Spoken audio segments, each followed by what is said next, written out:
Ivan Starodubtsev. He's the president of TUR RUS, Project Development Association. That's an organization sort of focusing on Turkish-Russian relations. Ivan, thank you very much for joining us.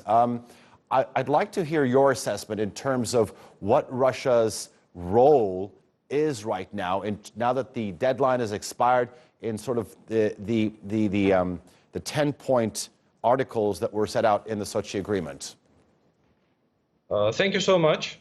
What we see now, just a few minutes ago, the Minister of Defense of Russia, Sergei Shoigu, announced that its obligations in terms of withdrawal of YPG forces from the buffer zone is completed.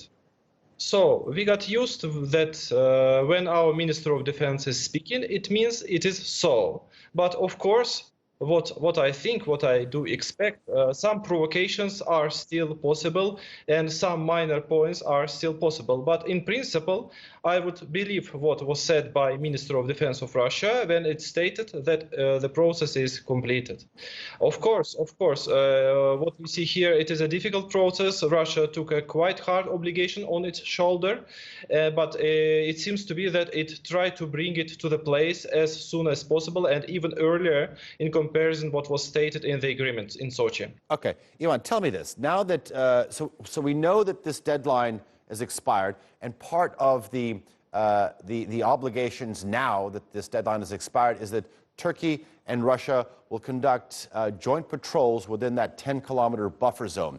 If Turkey sees that there are any YPG elements, and I asked the same question to Onur Erim just a moment ago, I'm wondering if there's any concern from the Russian side if they will be caught in the middle of any possible exchange of fire. I would just bring you to another article of the agreement in Sochi, which is article number 9, when it is said that the monitoring and verification center will be established by Russia and Turkey.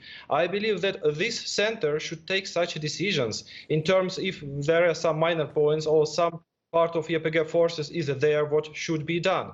But of course, it is better to avoid such kind of a situation and to give such a decision to this joint monitoring center. Okay, let me ask you about how you think Russia's geopolitical role has changed within Syria, especially in the last 3 years.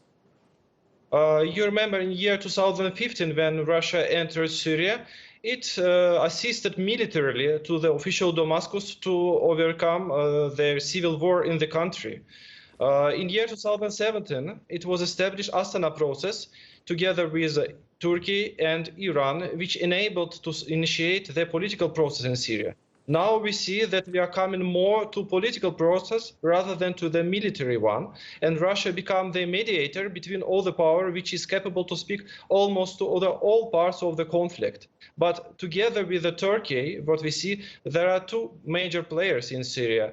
It is Russia and Turkey. Mm-hmm.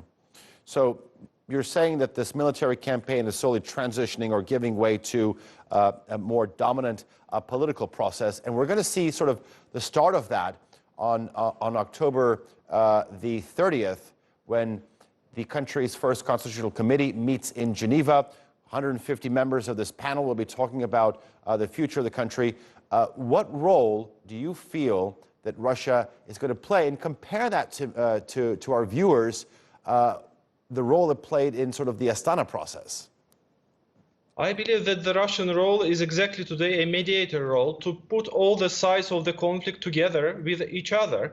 And what I saw actually in Sochi and what we see also in the Sochi agreement, it is the desire of Russia to bring together official Damascus and Ankara to be able to speak to each other directly, because I think it is a biggest obstacle which now do not let to come to a fully scale political process in Syria.